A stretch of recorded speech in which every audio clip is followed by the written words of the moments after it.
아파트가 빵이라면 내가 어떻게 바로바로 공급할 텐데 아파트는 그렇지 않기 때문에 지금 와서 아파트 물량이 부족하다라고 아무리 정부에 말씀하셔도 공급할 수는 없다. 그래서 빌라 같은 것을 품질 좋게 해서 공급하겠다는 것이다 라면서 취지를 설명했지만 사실 아파트 빵 이 발언 자체가 들으면 좀 약간 기분이 나쁘잖아요. 예전에 그런 거 있어. 뭐 아이 키우고 있어서 알겠지만 엄마한테 빵 먹고 싶다 그러잖아요. 그 앞집 빵집 가서 사달라는 얘기거든요. 이렇게 빵을 굽는다 엄마들이. 나는 저 길 건너는 빵집 가서 사달라는 건데 유기농이 자꾸 구워.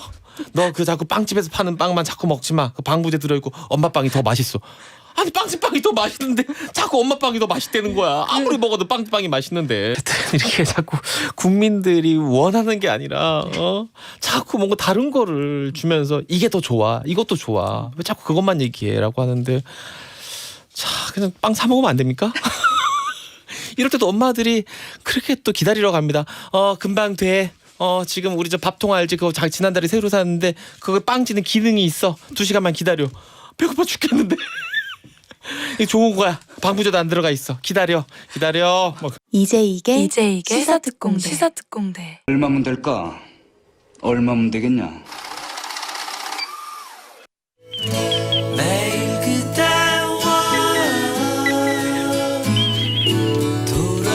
도란 둘이서 얘기하고파.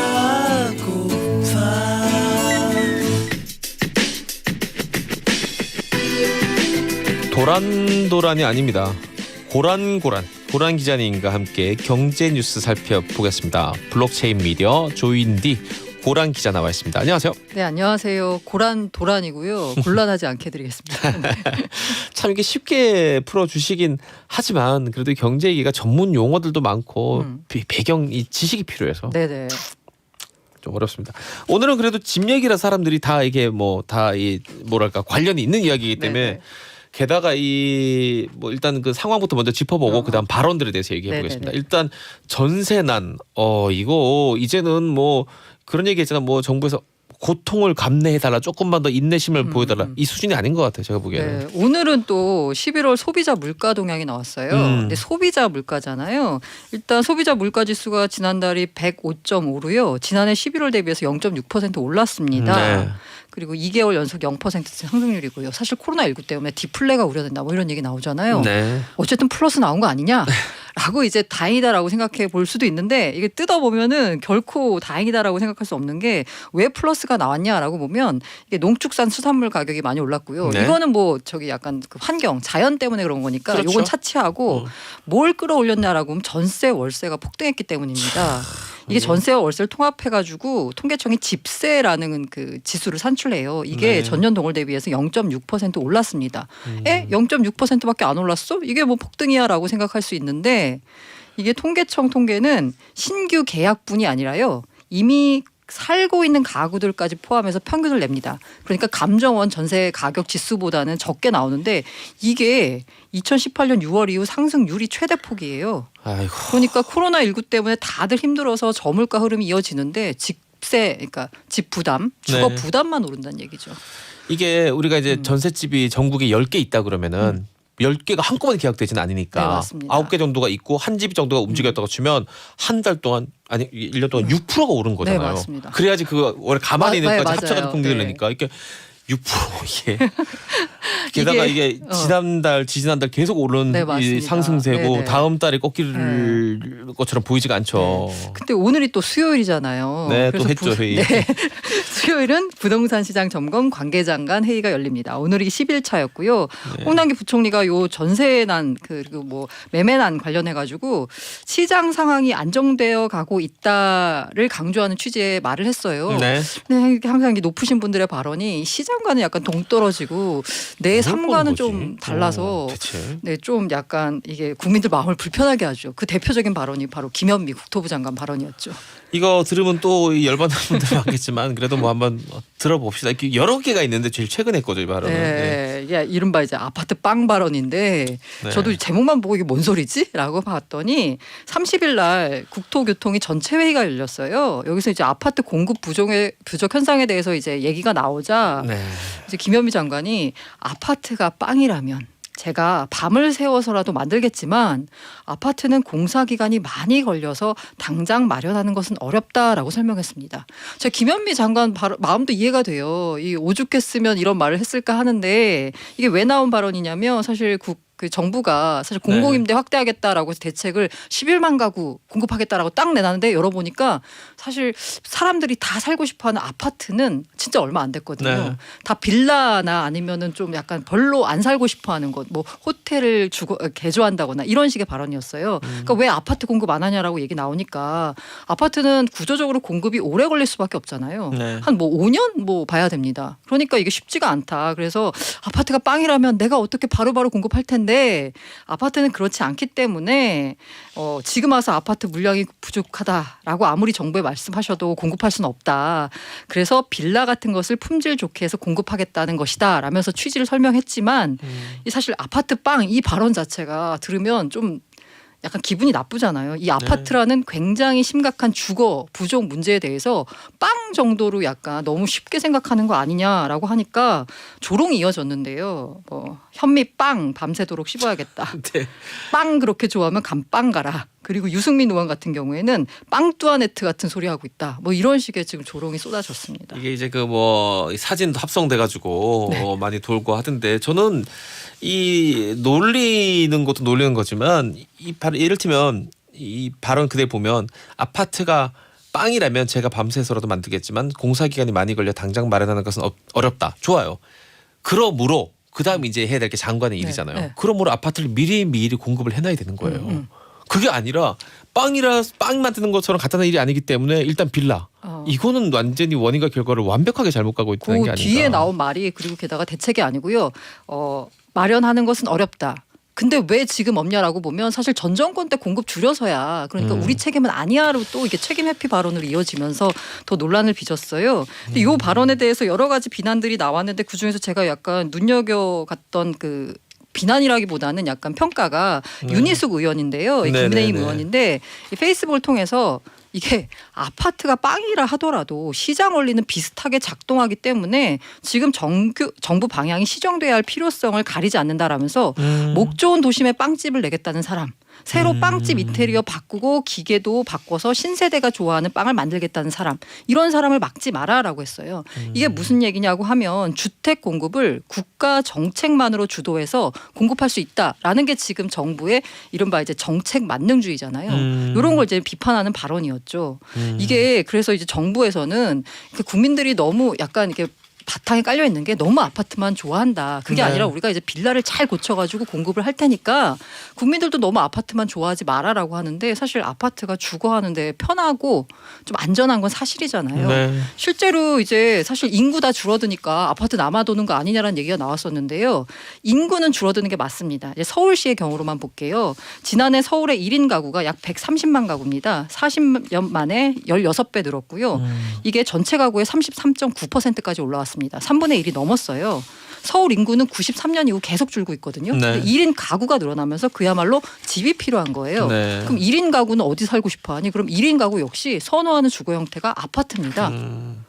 그리고 임대 관련돼서도요. 그럼 다 왜 집 살려고 해? 그냥 전세나 월세 살면 되잖아라고 했는데 이 30대 이하 여성을 대상으로만 또 설문이 있더라고요. 네. 인상적이었던 게 고시원이라도 내 집 있어야 된다라면서 이게 전반적으로 깔려 있는 내 집 마련에 대한 열망이 이미 상수잖아요. 변수가 아니고. 네네네. 그럼 그걸 고려해서 대책을 짜야 되지 않을까? 그러니까 정부가 왜 자꾸 국민을 가르치려고 드는지 아파트만 좋아하지 마세요.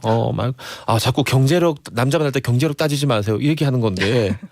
그렇게 됩니까? 네네. 인지상정이라는 게 네. 있는데 다들 더 좋은 집, 더 안전한 상황을 만들고 싶어 하죠. 자꾸 가르치려 드는지 그분들이 참 그런 접근법 자체가 좀 네. 안타깝다는 생각도 듭니다. 예전에 그런 거 있어 뭐 아이 키우셔서 알겠지만 엄마한테 빵 먹고 싶다 그러잖아요. 그 앞집 빵집 가서 사달라는 얘기거든요. 이렇게 빵을 굽는다 엄마들이. 나는 저 길 건너는 빵집 가서 사달라는 건데 유기농이 자꾸 구워. 너 그 자꾸 빵집에서 파는 빵만 자꾸 먹지 마. 그 방부제 들어있고 엄마 빵이 더 맛있어. 아니 빵집 빵이 더 맛있는데 자꾸 엄마 빵이 더 맛있다는 거야. 아무리 먹어도 빵집 빵이 맛있는데. 우리 나가서 학교 끝나고 나와 학교길에 몰래 사 먹죠. 가가지고.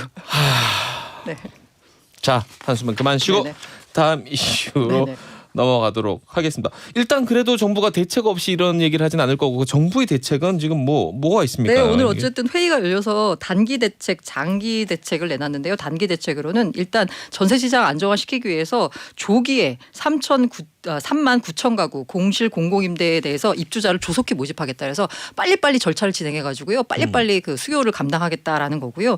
두 번째로 이제 장기 대책으로 해서 최대 30년까지 안심하고 거주할 수 있는 질 좋은 평생주택을 향후 5년간 6만 3천 가구 공급하겠다. 근데 이게 앞서 말씀드린 대로 아파트는 아니고요. 이른바 매입 임대라고 할 수 있거든요. 그러게요. 그러니까 이제 사업 건설업자들 모아가지고 빨리 이제 그 뭔가 약간 빌라 약간 이런 걸 지은 다음에 이걸 정부가 사줄 테니까 건설업자들 빨리빨리 들어와서 사업 진행해라고 이제 이게 뭐 냈습니다. 그리고 빵 아파트 관련돼 가지고요. 아파트 빵 관련돼서는 참나. 요거 관련돼서는 이게 이른바 이제 정부 주도로 하는 거는 한계가 있다라는 거잖아요. 그래서 이른바 이제 뭔가 리츠, 펀드 등을 통해서 주택 공급을 하는 사업자를 지원하겠다라는 겁니다. 그러니까 민간의 자금도 끌어들이고 민간 수요도 갖고 와서 어떻게 보면 투자하는 측면에서는 질 좋은 투자처를 제공하고 사업자 입장에서는 뭔가 안심하고 빨리 사업을 할 수 있는 거잖아요. 요거를 빨리 하겠다라고 해서 공공재개발이 이제 이미 지난 9월에서 11월 후보지 공모 중 총 70곳에서 공모를 신청을 받았다라고 합니다. 요거 진행을 빨리 하겠다라고 합니다. 그래요. 어쨌든 이렇게 자꾸 국민들이 원하는 게 아니라 자꾸 뭔가 다른 거를 주면서 이게 더 좋아, 이것도 좋아. 왜 자꾸 그것만 얘기해라고 하는데 자 그냥 빵 사 먹으면 안 됩니까? 이럴 때도 엄마들이 그렇게 또 기다리러 갑니다. 금방 돼. 지금 우리 저 밥통 알지? 그거 지난달에 새로 샀는데 그거 빵 지는 기능이 있어. 2시간만 기다려. 배고파 죽겠는데. 이게 좋은 거야. 방부제도 안 들어가 있어. 기다려. 막 배고파 죽겠는데. 맞아요.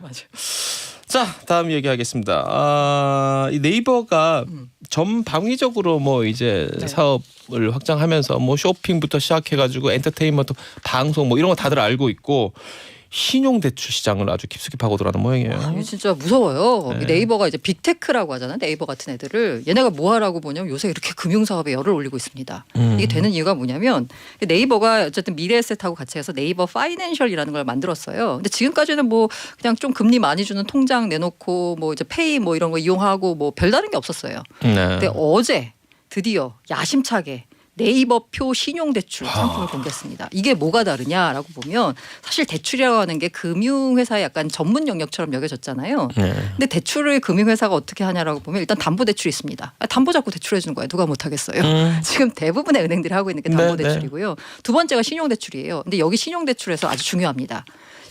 돈을 안 떼이고 받으려고 그래서 얼마나 적정한 금리를 주느냐. 네. 이게 금융회사의 은행의 신용평가 능력이거든요. 네. 근데 은행들이 지금까지 신용대출 해주는 그 신용평가를 어떻게 하냐면 너무나 뻔한 거. 지금 얘가 자산이 얼마나 있는지 네. 그리고 월급이 얼마인지 뭐 이런 거 갖고 있어요. 거의 담보에 가까운 신용이죠. 그런 맞아요. 것들은. 그러다 네, 보니까 사실 지금은 예를 들어 제가 하나 이제 뭔가 창업을 했어요. 네. 근데 당장 매출은 안 나와.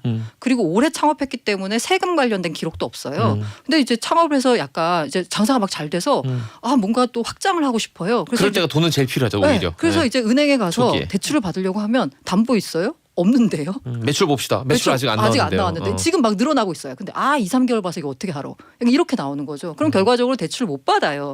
그래서 이런 이른바 이제 중소 이제 상인들이 자영업자들이 받는 대출이 뭐였냐면 한 15에서 24% 거의 사채에 가까운 금리로 받았어요. 세다. 근데 네이버가 내는 건 뭐냐면 우리가 최소 3.2%에 5천만 원까지 그리고 많아야 9.9% 선에서 온라인 사업자 신용대출 해주겠다라는 겁니다.